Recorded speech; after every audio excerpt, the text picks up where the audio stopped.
warahmatullahi wabarakatuh. Alhamdulillah wassalatu wassalamu ala rasulullah wa ba'd. Insyaallah kita akan melanjutkan kajian hadis arba'in kita. Sudah masuk kepada hadis yang ke-28. An Nabi Naji Al-Irbad bin Sari radhiyallahu ta'ala anhu qala wa'atana Rasulullah sallallahu alaihi wasallam mau'izatan wajilat minhal qulub wa darafat minhal uyun. Suatu ketika Nabi Muhammad SAW memberikan suatu wasiat, ya, mau'izah, sebuah nasihat yang mana nasihatnya itu adalah menggetarkan hati kita, kemudian juga membuat kami itu menangis, kata para sahabat. Faqulna ya Rasulullah ka'anna mau'izatan, ya, muwaddi' atau mau'izatan muwaddi', seolah-olah wasiat tersebut atau nasihat tersebut nasihat orang yang mau pergi. Fa'ausina, maka nasihatilah kami wahai Nabi Muhammad SAW. Maka Nabi bersabda, qala usikum bitaqwallah, aku wasiatkan pertama dengan takwa pada Allah, wassam'a wa ta'ah, dan juga taat, ya, kepada para pemimpin. Wa in ta'ammaru alaikum abdun, walaupun, ya, ada orang yang memimpin kalian itu dari kalangan hamba sahaya. Fa innahu may ya'ish minkum, maka sungguhnya orang yang hidup setelah aku ini di antara kalian maka akan melihat saking perbedaan yang sangat besar, gitu ya, perbedaan pendapat, dan itu terjadi. Fa'alaikum bisunnati wa sunnatil khulafa'ir rasyidin, maka wajib bagi kalian untuk berpegang teguh pada sunnah khulafa'ir rasyidin al-mahdiyyin abdu 'alaiha bin nawajid. Gigitlah dia, peganglah dia dengan gigit sunnah tersebut dengan gigi geraham. Wa iyyakum wa muhdatsatil umur, dan hati-hati kalian terhadap hal-hal yang baru, maka sesungguhnya setiap bid'ah, hal yang baru itu dhalalah, sesat. Rawahu Abu Dawud wa Tirmidzi, diriwayatkan oleh Imam Abu Dawud dan Imam At-Tirmidzi. Kita jelaskan terlebih dahulu.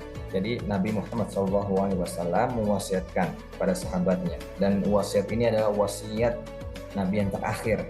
Makanya kata sahabat, kannaha mau'izatu muwaddi', katanya. Ini seolah-olah merupakan nasihat orang yang mau berpergian jauh, kata para sahabat. Nasihatnya itu luar biasa karena Nabi Muhammad SAW diberikan jawami'ul kalim, sebuah retorika yang sangat indah, yang mana bisa kata-katanya itu menyentuh hati, bahkan bisa membuat kita nangis, bergetar hati kita. Dan itu merupakan kekhususan, keistimewaan daripada Nabi Muhammad SAW. Yang pertama, Nabi Muhammad SAW mewasiatkan kita, ya, para sahabat dan juga kita kaum muslimin, untuk bertakwa. Kemudian yang kedua, kita untuk mentaati para pemimpin, walaupun yang memimpin kita itu seorang abdun, seorang hamba sahaya. Maksud Nabi, walaupun yang memimpin itu orang yang lemah di antara kita, orang yang tidak setara dengan kita, gitu ya. Tapi selama dia menjadi pemimpin, walaupun dia dari orang yang berkulit hitam, misalkan Abdul Habasyi berkulit hitam, maka kita harus taat kepada pemimpin tersebut. Karena bagaimanapun dia juga dipilih, ya, menjadi pemimpin kita, maka kita harus sam'an wa ta'ah, taat kepada pemimpin. Selama kepemimpinan tersebut tentunya tidak berbuat yang zalim, kemaksiatan. Kalau mereka berbuat zalim, kemaksiatan, maka tugas kita adalah meluruskan, menasihati para pemimpin. Jangan kita selalu mengiyahkan apa yang menjadi kebijakan daripada pemerintah, yang mana kebijakan tersebut malah tidak bermaslahat untuk rakyat. Nah, fa innahu may ya'ish minkum fa sayakhtilafun katsir, dan ini merupakan mukjizat Nabi Muhammad SAW, bahwa orang yang hidup setelah Nabi itu akan melihat perbedaan pendapat di kubu kaum muslimin, dan ini telah terjadi setelah Nabi Muhammad SAW meninggal. Abu Bakar, semuanya itu beda pendapat, terlebih pada zaman fitnah, yaitu zaman Umar, zaman Utsman, zaman Ali, kemudian zaman Muawiyah, itu terdapat sebuah perbedaan pendapat yang sangat luar biasa. Nah, maka alaikum bisunnati, solusinya bagaimana? Ya, setelah takwa, taat pemimpin, Kemudian apa solusinya nih?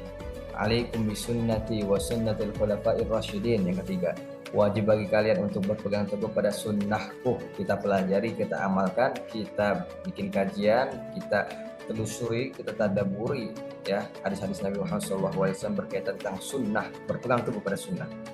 Ya, abdu alaiha, sampai-sampai Nabi bilang apa?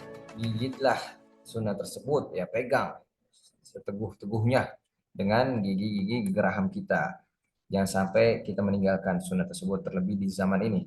Wa iyyakum muhdatsatil umur, maka sekali-kali kalian hati-hati dengan suatu hal-hal yang baru yang tidak ada landasannya.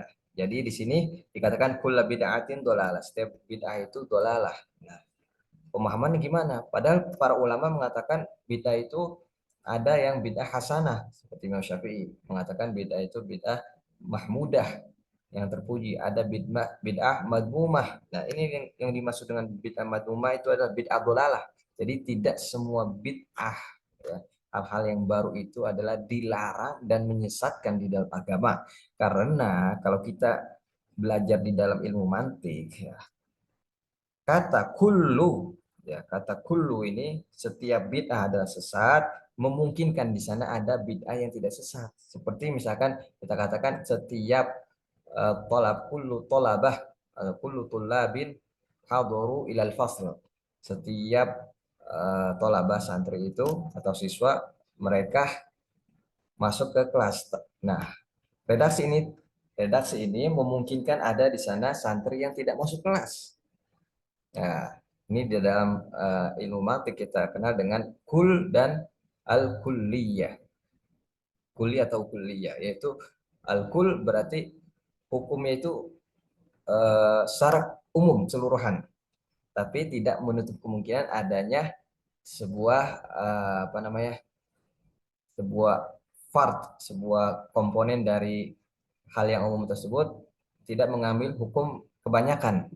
Misalkan saya katakan tadi semua santri itu hadir, tidak menutup kemungkinan ada misalkan ahli yang tidak hadir di dalam kelas, ya. Ini dari mana kita dapatkan? Tentunya dari kita telusuri ayat-ayat Al-Quran, hadisnya itu ada seperti itu. Jadi yang namanya kul semuanya itu di dalam ilmu mantik, ilmu usul fikih itu mengandung kemungkinan adanya taksis, pengkhususan. Misalkan firman Allah Ta'ala, Allah khaliqu kulli syai. Allah menciptakan segala sesuatu. Pertanyaannya, apakah Allah menciptakan dirinya sendiri? Maka ini tidak mungkin Allah menciptakan dirinya sendiri. Melainkan apa? Di sana harus ada namanya pentaksis. Tidak semua, ya kan? Sama dengan redaksi yang kita bahas ini, kullu bid'atin dolalah. Setiap bid'ah adalah sesat, maka di ayat tersebut Allah khaliqu kulli syai. Allah menciptakan segala sesuatu, memungkinkan di sana ada sesuatu yang Allah Subhanahu wa taala tidak ciptakan, yaitu dirinya sendiri. Allah Subhanahu wa taala tidak mungkin untuk menciptakan dirinya sendiri. Yang namanya penciptaan itu atau apa yang diciptakan itu pasti ada apa? Ada adanya sebelum tidak adanya sesuatu tersebut. Nah, ini menunjukkan ciri-ciri makhluk. Nah, maka tidak mungkin bagi Allah Subhanahu wa taala memiliki sifat-sifat makhluk tersebut. Maka kita pahami bahwa kul di sini adalah Allah khaliqu kulli syai, itu adalah ada pengkhususan. Tidak semua sesuatu itu diciptakan, ya. Jiwanya Allah, zatnya Allah tidak diciptakan oleh Allah sendiri. Tidak mungkin. Sebagaimana juga kul di sini, kul bid'atin dolalah berarti memungkinkan di sana ada bid'ah yang tidak sesat, yaitu yang dinamakan oleh para ulama bid'ah hasanah, bid'ah mahmudah. Bahkan kata para ulama ada yang mengatakan di antara Syekh Izzuddin bin Abdussalam, bid'ah itu ada 5. Tergantung apa yang di dalamnya. Kalau bid'ahnya itu adalah terdapat di sana ibadah-ibadah yang dianjurkan, sesuatu hal yang baru yang ada landasannya yang menjadi wajib, maka akan apa? Akan menjadi wajib pula bid'ahnya. Ya. Kemudian ada kalau misalkan bid'ah-bid'ahnya itu sebagaimana misalkan kalau kita mengajari santri-santri murid-murid untuk berzikir ya setelah sholat dengan apa, dengan suara kencang, itu bid'ah. Cuman bid'ah yang dianjurkan seperti itu, ya. Wallahu taala ala wa alam. Nah, itu jadi tidak semua bid'ah yaitu ada dolalah. Sekian wallahu taala ala. Wassalamualaikum warahmatullahi wabarakatuh.